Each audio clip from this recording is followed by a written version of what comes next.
राशिद सोमरो तो कहते हैं कि हम वजीर आला हाउस में जा सकते हैं, सूबाई असम्बली में जा सकते हैं।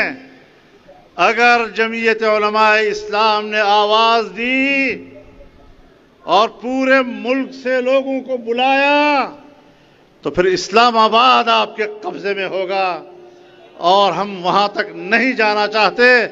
लेकिन अगर आप जाना चाहते हैं तो हमारी हथेलियां भी अब मजीद खारिश कर रही हैं कि कैसे आपके साथ हम उलझ जाएं।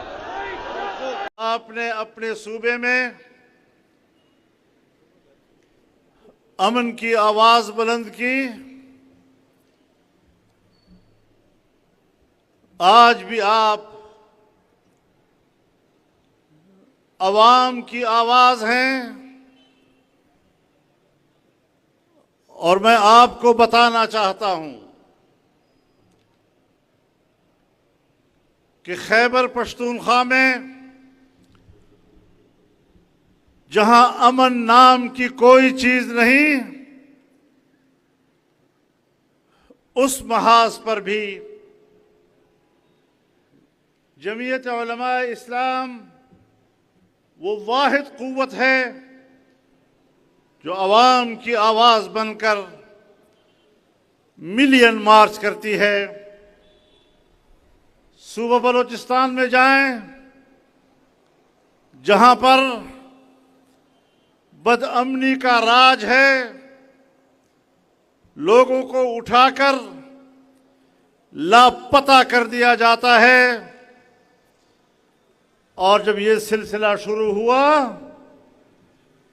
तो गालिबन 20-25 साल पहले कोयटा के मीज़ान चौक पर अगर इस हवाले से किसी ने आवाज बुलंद की है तो वो जमीयत उलमा इस्लाम की आवाज थी।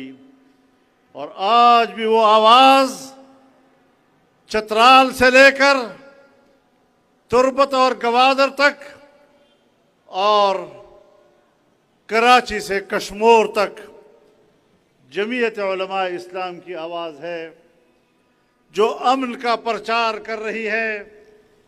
और इंशाअल्लाह यही हमारा मंशूर है और अपने मंशूर पर अमल करना जिस तरह हम जानते हैं शायद कोई दूसरी जमात नहीं जानती। मेरे मोहतरम दोस्तों, हमें यह भी मालूम है कि किन किन रास्तों से हमारे सामने रुकावटें पैदा की जा रही हैं। इंतखाबात में अवाम की ताईद का किस तरह रास्ता रोका जाता है, नताइज कैसे तब्दील किए जाते हैं, अवामी मैंडेट कैसे चोरी किया जाता है।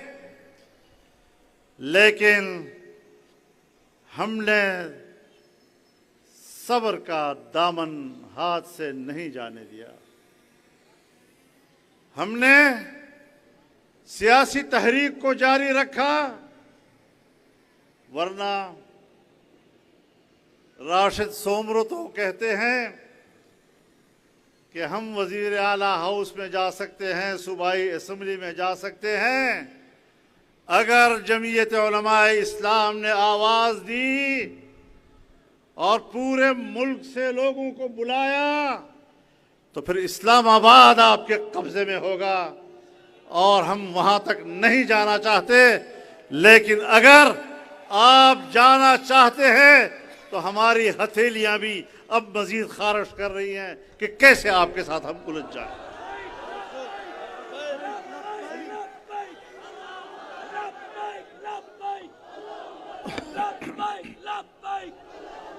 लब्बैक लब्बैक लब्बैक लब्बैक लब्बैक लब्बैक। कायद तेरा एक इशारा, कायद तेरा एक इशारा। अवामी मैंडेट कोई रेवड़ियां नहीं कि आप सिंध में किसी को दें, बलोचिस्तान में किसी को अता करें, पंजाब में किसी को अता करें खैबर पख्तूनख्वा में किसी को अता करें, अवाम की सोच और इलेक्शन का नतीजा उससे मुख्तलिफ अब मजीद नहीं चलेगा। मेरे मोहतरम दोस्तों, हम अमन की आवाज़ हैं और हर पाकिस्तानी का दिल अमन का मुतलाशी है। इंशाअल्लाह इस महाज पर अवाम की नुमाइंदगी जमीयत उलमा कर रही है और करती रहेगी।